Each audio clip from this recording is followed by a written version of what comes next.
بسم اللہ الرحمن الرحیم۔ نجد والوں میں ایک شخص نبی کریم صلی اللہ علیہ وآلہ وسلم کے پاس آیا، سر پریشان یعنی بال بکھرے ہوئے تھے۔ ہم اس کی آواز کی بنبناہٹ سنتے تھے اور ہم سمجھ نہیں پا رہے تھے کہ وہ کیا کہہ رہا ہے، یہاں تک کہ وہ نزدیک آن پہنچا۔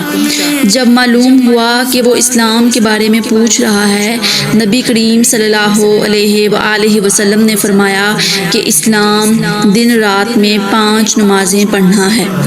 اس نے کہا، بس اس کے سوا تو اور کوئی نماز مجھ پر نہیں۔ آپ صلی اللہ علیہ وآلہ وسلم نے فرمایا، نہیں، مگر تو نفل پڑھے تو اور بات ہے۔ نبی کریم صلی اللہ علیہ وآلہ وسلم نے فرمایا، اور رمضان کے روزے رکھنا۔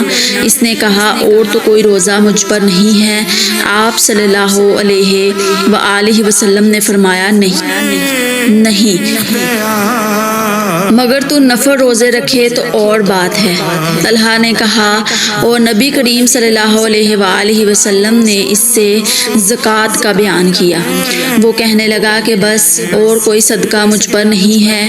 آپ صلی اللہ علیہ وآلہ وسلم نے فرمایا، نہیں، مگر یہ کہ تو نفل صدقہ دے تو اور بات ہے۔